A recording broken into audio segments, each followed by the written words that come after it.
All right. Boom, shalakalaka. Good morning. How are you? Welcome to Forex.Today, the YouTube community of more than 20,000 foreign exchange traders. We gather here today to conduct technical and fundamental analysis with the overriding goal of planning our trades in advance. Yes, we are going to cover gold, oil, Bitcoin, the stock market. What do you want? SP500, Dow, DAX, Nikkei? What do you want? Nazi? You let me know and I will cover that. And then at the end, we will do some, you want to do some dollar pairs, some yen pairs? I'll leave it up to you. You let me know what you want to cover in the last part of the presentation. Without further ado, let me remind you that trading is risky, not appropriate for everyone. Your past performance, good or bad, is not necessarily indicative of future results. Please stay small, stay humble, focus on the long term, never risk money you cannot afford to lose. In the description below the video, look below the video. In that description, you will see links to other resources. Yeah. There's a book I wrote. There's training courses I did. There's free training. There's paid training. There's live groups. There's a lot of stuff. I mean, I've been doing this for over 20 years. There's a lot of resources that have been created because of the needs of newer traders. So anyways, it's all there. There's also a link to tradersway.com. Do you want to work with a broker that doesn't make money by trading against you? Would you rather have a broker that earns fees by providing you an actual service that you actually need? Yeah. Plus world-class customer service and above average good-looking people. Yeah, anyways, that's tradersway.com. I've been recommending them for over 8 years. Yeah, it's been a long time. I guess, look, okay, let's get going. I guess we're here. Oh, you know what? I forgot to do a thumbnail. Hey, let's do a thumbnail. Yeah! All right, that should be enough. All right, let's go. All right, so as you know, I am a bull on oil, and oil has been down. Yep. Very interesting, and we've had these prices here for weeks, in fact, and now we've hit those, and guess what's happening? Pachow. So if I can get a little dipsy-do, that'll give me an opportunity to engage. Wow, look at that, huh? You're like, wait, I can't see it. It's so small. All right, well, let me zoom in. Oh, gourd, right after the number, huh? Down to 81.50 and pop. Okay, pop right there. So now we're up into a zone which is too high, so I can't buy it here. So all I can do is use patience and discipline, and maybe I get something like that in the near term for my WTI. Yeah? Am I going too fast? Of course I'm going too fast.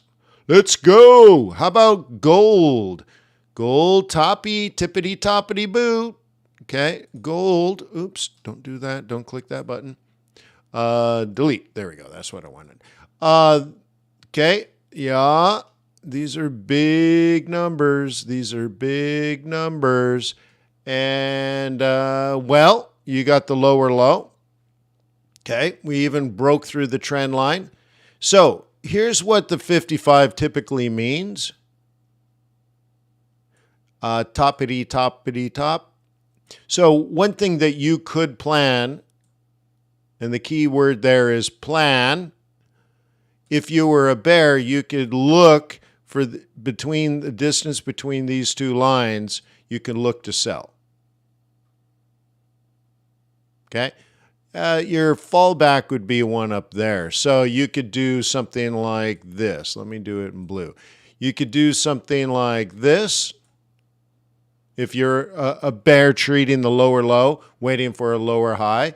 Or the 55 could mean a triple top and then the drop. You don't know which one, so they're two different plans. Plan A and Plan B. Okay. Normally, I don't love buying at the 55, but if you're a bull, you could. But the issue is because this is happening right around the MM3, that's pretty reasonable. So if you're a bull, you want to get above that and maybe use it for support. Okay? So that would be your risk, is just that's a lot of real pressure there. Okay? That's real. Okay, gold, oil, Bitcoin. Zoom in. Okay, remember we had a trap. Well, this could get interesting. Okay. Maybe it comes back. We've been at 35, 36 for a while. Maybe it comes back to 32, maybe 30. Okay. And you get a little bouncy dude. We call that a roll reversal. What used to be resistance becomes support. Yeah. Okay.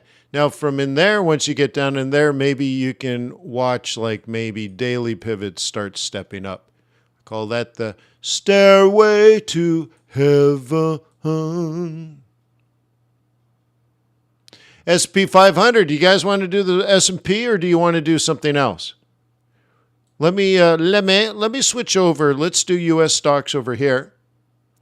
What do you want to, which one do you want me to cover? Dow, S&P 500, or NASI?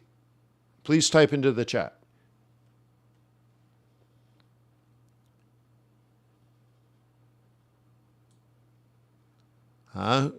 Which one? Dow? S&P? NASI? Lucas wants, whatever Lucas wants, Lucas gets. All right, let's do all of them. Why not? All right, let's back out a little bit. Okay, and I will switch this out. I will make this a little thicker so it's easier to see. Oh, that wasn't what I thought I clicked on. Let's try it this way. There we go. Up from a previous, right? And this is a thread that we're trying to narrate. Okay? That's maybe. Now, that's what I want. The problem is it's not necessarily what I expect. Okay? Now, I like no diggity, no Dow. It's got the lowest volatility. So it's the best asset to handle during a time of, let's say, risk off, or a time of, let's say, bad volatility, Sortino, of the Sortino ratio, he discerned the difference between good volatility and bad volatility. So in times of bad volatility, you probably want the Dow more. Okay, but anyways, so what do we have here? This is what had happened up into July. August, pullback, totally normal, right as rain. And then this is where you normally would start building long positions. And this is what I would normally be doing. And that's why I already drew all this out months ago. You see? This is what I normally do. And so what I normally do versus what's happening is the concern. So there might be some hope that we go back to doing what we should have been doing all along. But if we do that, I will get myself an inverse head and shoulders. And at that point, I can remove my hedge and go long again. Has that happened now? No, yet. Okay?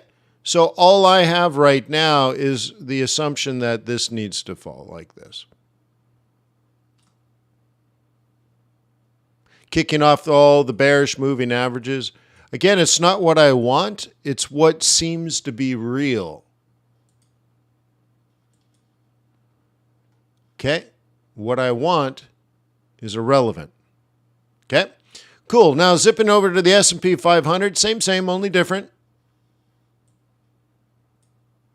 Okay? And this is what I would assume for the month of November. Maybe it goes up. Well, once again, I'm indirectly and directly hedged. I'm actually triple leveraged short the S&P 500, but at the same time, I'm also long the S&P 500. Oh, thank you, Joseph. Okay. So anyways, yeah, maybe it goes this way, but we don't have anything remotely close to that technically. So if you were thinking that, you're basically guessing. You're not investing, you're gambling. I bet you that's the bottom. Not interested. Not even interested. Even though I'm long-term long, I'm also short-term short. So what I do know is this is a sell zone. What I do know is this is a sell zone. And what I do know is that this is a sell zone. So while we're here, I don't care if it will go up. I don't care if it might go up. Not interested, don't care, irrelevant.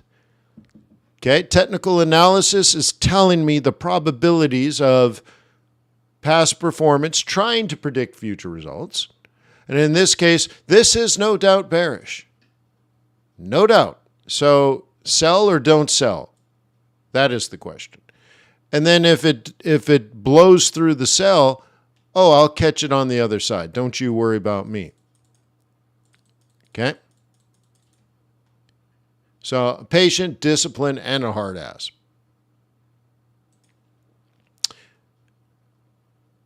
Okay, looking at the Nasdaq, this has the highest volatility and is the least best. That just sounds terrible. The least good. In times of uncertainty and bad volatility, this is the one you want to be exposed to the least. Now, when things get good again, and they will, trust me, this is the one you want to be long the most. Well, things aren't good right now. Things are bad. And so a few weeks ago, and I think, I don't know, how far off was that? I don't know, somewhere in this zone, let's just say, I actually removed most of my risk to this asset. So, continuing with our theme, this seems to be down, and that's what I have to play.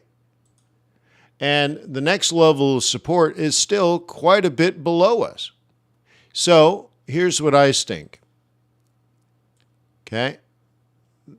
Something like that, eh?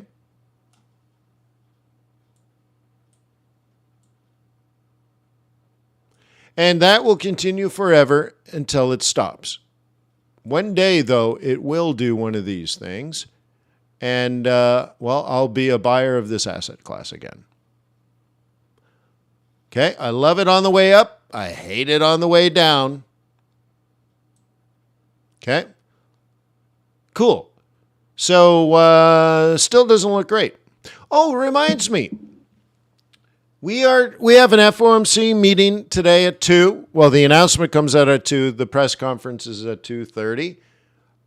We are gathering as a tribe, all members of Investor Bootcamp, video-only members, swing trading members, day trading members. If you got any form of membership at investorbootcamp.com, aka fxbootcamp.com, you are invited to join us today for the meeting in the community section of the website.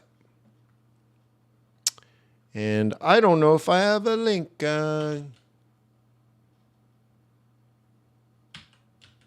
emailed a link, I think. Oh, you know where it might be? Is if I log into Investor Bootcamp. Let me do that. Let me just get you a link. It'll save you time because, all right, so let me log in. Boom. And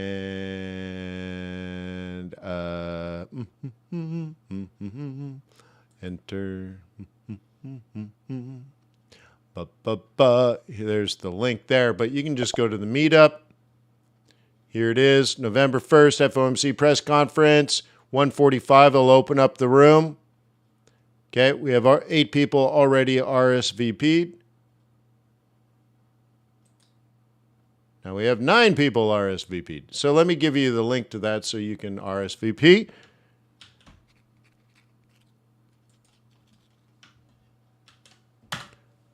Okay, what do you stink? Smell like a plan?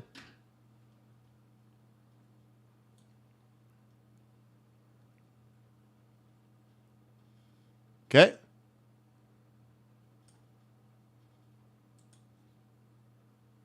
Nice. Boop.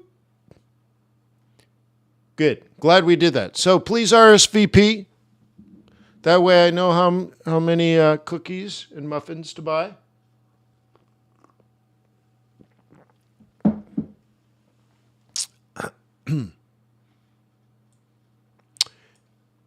Did anybody get Mr. Beast Feastables for Halloween? I was very interested. I asked everybody.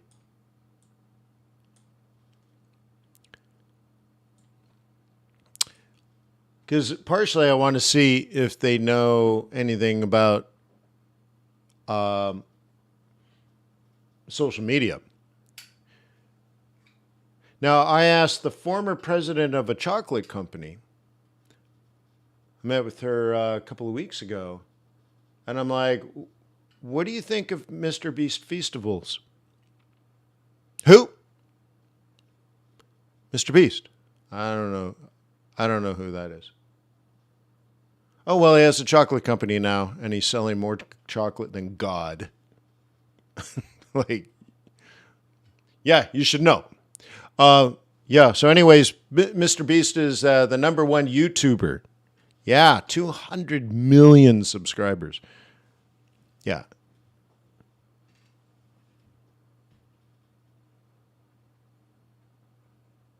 Yeah, so anyways. Gregor's like, I'd like to be on the fly on the wall in the BOJ meeting right now. Well, you know, they didn't really change anything, but they reaffirmed that they don't like yields above 1.0. And what I said last night was in the swing trading group. So we had a swing trading group meeting, and I downloaded reports from the Bank of Japan, and we went through some of the statements and stuff. And I said, you know, the weird thing about it was they give us the statement that the BOJ is going to defend 1.0. I said, that's what they're telling us when yields are at 0.95. Why would you tell us at 0.95? Like, we're 2 shakes of a lamb's tail from 1.0, and like we're basically on the number, and they're like, yeah, we're going to defend this. And you're like, it was sort of strange, right? Sort of strange. So, yeah, I think you're right. There could be some interesting and volatility in that particular market. All right, so we did gold, oil, Bitcoin, Dow, Nasdaq, S&P 500. What foreign exchange currency pairs would you like me to cover? And I'll do that now. Please type it into the chat. Let me know how I can help. What do you want? Euro, dollar, pound, yen, Swissy, Aussie, Kiwi? Okay, look at you guys. Euro, Aussie. Both 2 people, Euro, Aussie. Okay. Euro, Aussie. So you're saying what? So you're ultra short term here. You want, I mean, what do you want? Long or short, that one? I can't, your time frame is interesting. Like, the reserve currency is strong. Why would you care about your Euro Aussie? It's perplexing to me, but more than one person asked. Maybe you got off someone else's YouTube live stream. All right, well, okay. Euro pound, Euro CAD, Euro Aussie.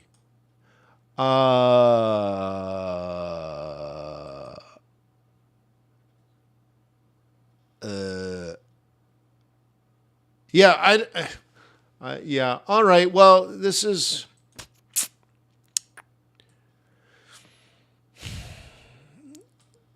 Yeah, it concerns me that you're probably looking at the wrong pair, but let's do it anyways. There's a mode right now, okay, of euro weakness during USD strength. What we do know is that we topped out, okay, at the annual M4. And we came down to the daily 200, and now we're probably lower highing. So what this says technically is to expect some sort of move like this.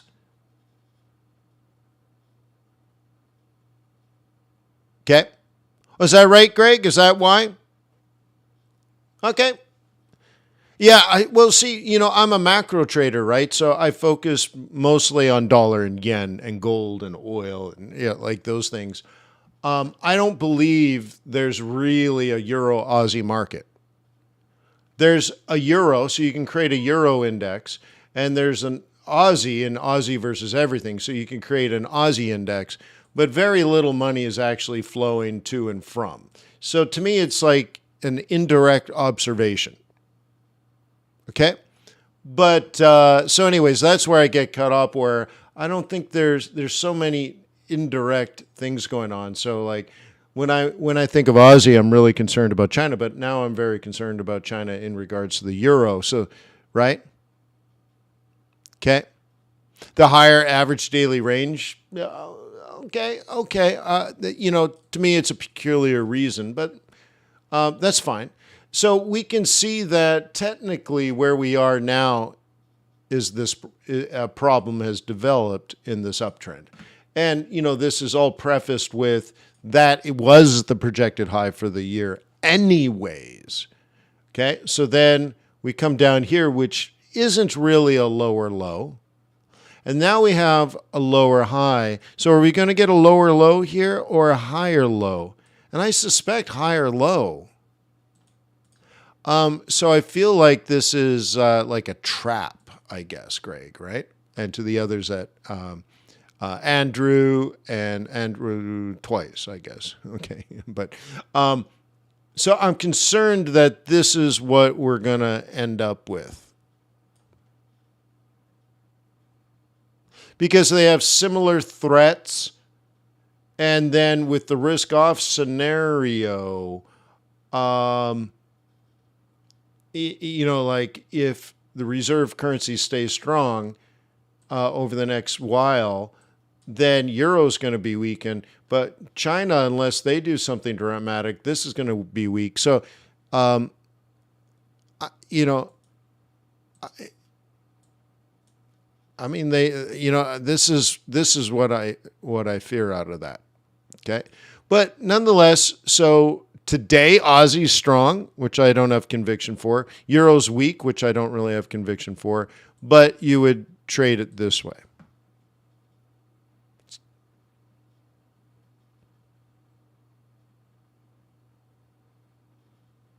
Okay.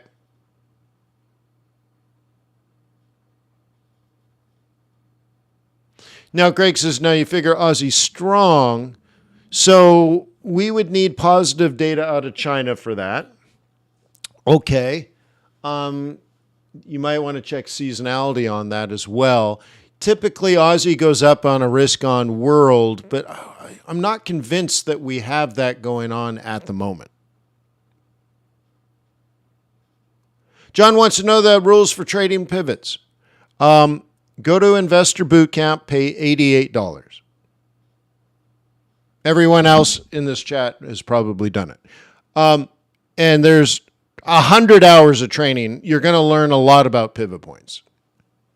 Okay. This isn't the right time or place to do it. It's already been done. It's already recorded. $88 is ridiculously cheap. You know, I would recommend you start there. Okay.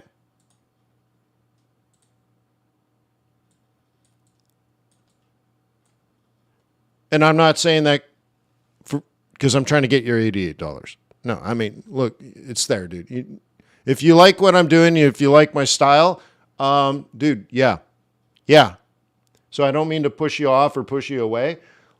I would say 75% of people in this chat are members, and plus you get to hang out with me during the FOMC meeting today.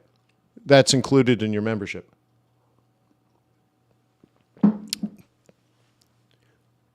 Okay, so anyways, yeah, you'll learn a lot about pivot points. But let me put it this way. This number predicts this being the high for the year.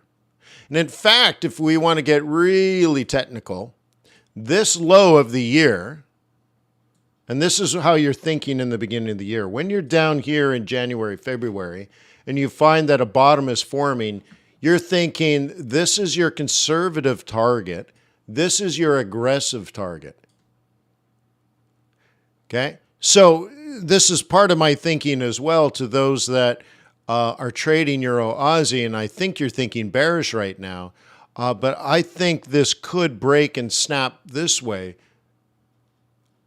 And it's because of what I see here. It's just, I'm also like, I'm a macro trader, so I start with foundational currencies first, right? USD, JPY, Swiss franc. Okay, these are my foundational currencies, or otherwise known as funding currencies. This is what you fund global trade with. So I don't think Euro Aussie ever. I might do Euro versus dollar and Aussie versus yen, but so anyway, so I don't think that way. And then I boil all this down. My bias is based on risk, market risk, systemic risk. Okay? And I get all cringy when people say systematic risk. Systemic risk. Anyway, so right now I feel like it's systemic risk off. And here's the, this is why I poo-pooed it. It's just my point of view. This falls in that risk profile for the market, and this falls during that risk. To me, they're kind of the same thing, and that's why I'm like, so Greg loves it because it has a great average daily range. Sweet. I just don't. I don't get the fundamentals of it, and maybe that's a weakness of mine, or maybe I just trade it one particular certain way. Having something with a big ADR, but no, let's say, fundamental rationale for it, for a particular direction, because I'm trying to trade on the flow of capital. So therefore, I'm like, that to me, it almost sounds terrible, right, Greg? And again, Greg, I'm not saying your way is wrong. I'm just saying I wouldn't do it. I wouldn't want the lack of fundamentals and a higher ADR, because if I'm wrong, I'm going to be very wrong. So anyways, it looks like the direction of this long term is up. And I go back to my technical trading, and this says maybe if we get down here, okay, which is one standard deviation from the mean. So let me mark the mean price. The mean is going to be in here, okay? So we've deviated one standard deviation from the mean. We did one of these things, okay? And then I say this is quite plausible because of this. Okay, and the statistical analysis of our data set, not necessarily technical. And I'm like, so that's probable. So, and I get caught on Euro Aussie. That's why I react that way. I'm like, all right. So maybe euro dollar's better. Maybe euro yen is better. Maybe euro Swissy. We know there's a battle going on between the Swiss National Bank and the European Central Bank.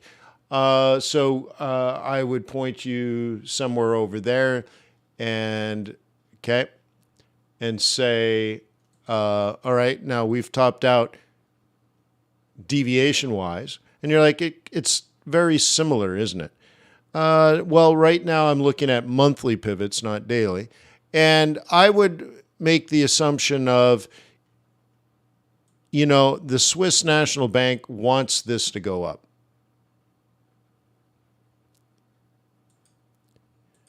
Okay. So I have this sort of here is a buy price. This here is a buying price. The problem is we're near a top, right? So we need a pullback. So, you know, it would be interesting if something like this formed. And to me, I understand why. The Swiss National Bank wants the Swissy to weaken. So the Swiss National Bank wants this to rise, this pair to rise. So they want their currency to be weak. And if risk on returns, that's the big thing. If risk on returns, the dollar will weaken because that's the funding currency that I was talking about before, and that would inherently push this up for this to be a good up trade. Now the problem is the risk profile right now is not risk on. Oh, Yusuf, can you get the link for that? I need to look at that.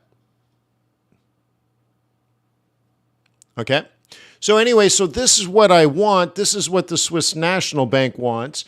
Europe can't do anything regarding its currency. So that is kind of like, to me, makes more sense. But the problem with that is it doesn't fit my risk profile. I don't think we're going to get a happy, good old market. So you might say, well, then why not sell that? I guess, why don't we pick that up? Why not then sell it? You could, but at some point here, you're going to be upsetting the Swiss National Bank. Okay? And you might as well just trade euro dollar. You'll get the same thing without the Swiss National Bank risk. You see?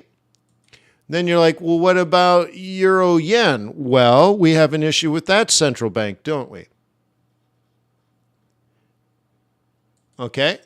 And so we have a war going on there. And, well, you kind of get a similar situation. Clearly, the trend has been this way with euro yen, which again makes sense. This is a funding currency. And the Bank of Japan,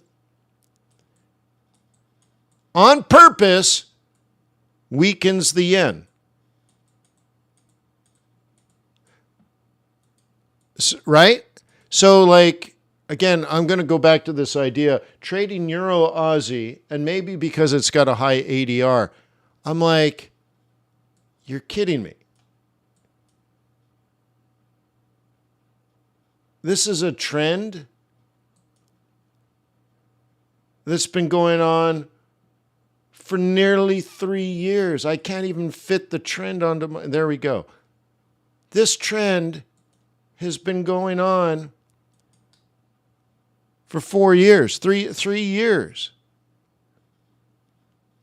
You wake up in the morning, you sell the Japanese yen. Like, and then I get all gobbledygook and weird again. I'm like, well, why are you looking at Euro Aussie? Okay? Yeah, a good swap and all that kind of stuff, right? So anyway, so that's where I get because I'm a global macroeconomic trader and I'm a trend trader, I just follow the flow of capital. I'm like, don't even show me Euro Aussie. Right? Like, right, Greg? So like, Greg, you have decades of experience. So it'd be more like we're hanging out at a bar and we find out we're both traders, and I'm like, oh, what are you trading? You're like, man, I'm killing it on Euro Aussie, and I'm like, that's awesome. And they're like, what are you doing? I'm like, oh, I'm killing it on Euro Yen, and they're like, oh, cool. And you just have to admire what the other dude's doing, right? But in my style of trading, I would never even consider looking at Euro Aussie. And that's why I go when 2 or 3 people immediately ask for it. I'm like, what are you doing? Okay. So, hey, peace on earth. May the pips be with you. May your profits be above average. I'll see you at 1:45 at Investor Bootcamp for FOMC Live. That, my friend, just happened.